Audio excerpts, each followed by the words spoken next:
अच्छा जी, अब हम इसके एमसीक्यू करना शुरू करते हैं। सबसे पहले एमसीक्यू है कि एसेंशियल हाइपरटेंशन जो है वो आर्टेरियोलर चेंजेस कॉज करती है। ये बेसिकली अननोन कॉज की वजह से होती है और इसके अंदर बस बीपी ज़्यादा हो रहा है, रीनल एक्सक्रीशन ऑफ सोडियम कम हो रही है और आर्टेरियोलर चेंजेस होती हैं किडनी के अंदर। पिंक डिपॉजिट्स होमोजेनस बन रहे होते हैं हाइलिन आर्टेरियोस्क्लेरोसिस के अंदर। अच्छा जी, तो ये हमने पहले एमसीक्यू कर लिया था। उसके बाद नेक्स्ट एमसीक्यू अगर देखें तो हाँ, दूसरा भी कर लिया था। मैं ये बता रही थी पिंक डिपॉजिट्स जब मेंशन किए हूँ तो इसका मतलब है कि हाइलिन आर्टेरियोस्क्लेरोसिस, ठीक है। उसके बाद नेक्स्ट एमसीक्यू में दे आर आस्किंग अबाउट कि कौन सी चीज़ जो है वो कॉज करती है इस्कीमिया कॉज करती है। तो सारी चीज़ें कॉज करती हैं एक्सेप्ट थिनिंग ऑफ मीडिया, ठीक है। बेसिकली जब तक ऑब्स्ट्रक्शन नहीं होगी तब तक इस्कीमिया नहीं होगा और थिनिंग से कोई खास ऑब्स्ट्रक्शन नहीं हो रही होती, ठीक है। फिर उसके बाद वो पूछ रहे हैं कि अथीरोजेनेसिस के अंदर कौन सा लिपिड रोल प्ले कर रहा होता है। तो एलडीएल रोल प्ले कर रहा होता है और एचडीएल, ये आगे एमसीक्यू आएगा तो मैंने यहीं पर क्लियर कर दिया। Which of the following vessels are spared by atherosclerosis, तो इसमें अपर एक्सट्रीमिटीज स्पेयर होती हैं। उसके बाद all of the following are modifiable risk factors except family history. Vasculitis अगर देखें तो उन्होंने कहा है कि obliterative and arteritis of vasa vasorum, तो ये सिफिलिस के अंदर होता है। बर्जर्स डिजीज़ जो होती है उसमें स्मोकिंग इन्वॉल्व होती है और इसका पहला हल ही हम ये करते हैं कि स्मोकिंग सबसे पहले रुकवाते हैं। टाकायासु आर्ट्राइटिस लार्ज वेसल वाला है ये और जॉइंट सेल। टाकायासु याद रखना है, टाकायासु मतलब ऐसा लगता है ना किसी बॉडी बिल्डर का नाम होगा, जापानीज़ बॉडी बिल्डर का नाम होगा। नहीं, बॉडी बिल्डिंग नहीं कहते, वो भी जो भी उनकी होती है। मुझे स्पोर्ट्स का नाम नहीं याद आ रहा but any hope you are getting my point. तो वो दोनों लार्ज सेल हैं, ठीक है। उसके बाद कैल्सिफिक डिपॉजिट्स मस्कुलर आर्टरी में किस में आपको मिलते हैं? आपको फाइब्रोमस्कुलर इंटिमल हाइपरप्लेजिया के अंदर मिलते हैं।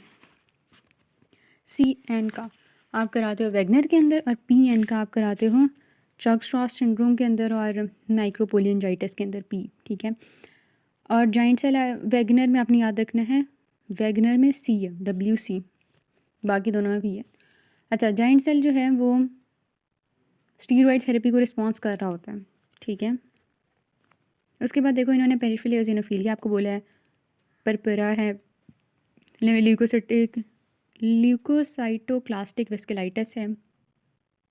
तो इसके अंदर आपने क्या देखा कि इसमें उन्होंने आपको बताए हुए हैं एज़मा, हाइपरटेंशन बताई हुई है और उन्होंने साथ कहा हुआ है कि पेरिफेरल एओसिनोफिलिया है और परपरा भी है। तो ये चर्क-स्ट्रॉस सिंड्रोम है, एज़मा, पेरिफेरल एओसिनोफिलिया आपको इसी की तरफ लेके जाते हैं। उसके बाद ये वो बता रहे हैं कि पैल्पेशन है along the lateral aspect of head, तो जॉइंट सेल आर्टराइटिस है। नेक्स्ट में अगेन थ्रॉबिंग पेन है, टेंडरनेस है लेटरल एस्पेक्ट पर, तो जॉइंट सेल है।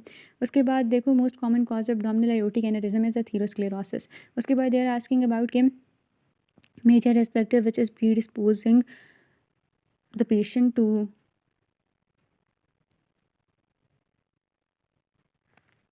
आयोटिक डिसेक्टिंग एनेरिज्म, ठीक है। तो वो हाइपरटेंशन होता है।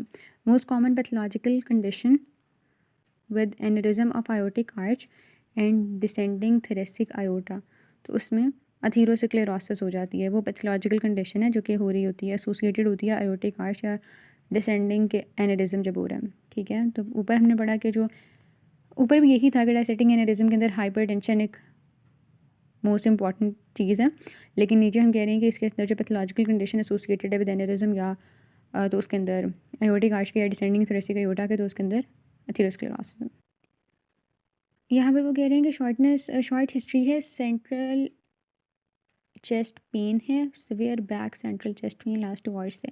तो जो पेन होती है ना चेस्ट वाली और जो पीछे स्कैपुला की तरफ जा रही है वो आयोटिक डिसेक्शन की पेन होती है। उसके बाद यहाँ पर वो आपको बता रहे हैं कि पल्सेस डिमिनिश्ड है, पल्सेटाइल मैस है, तो इसका मतलब आयोटिक एनेरिज्म है, एथीरोस्क्लेरोटिक।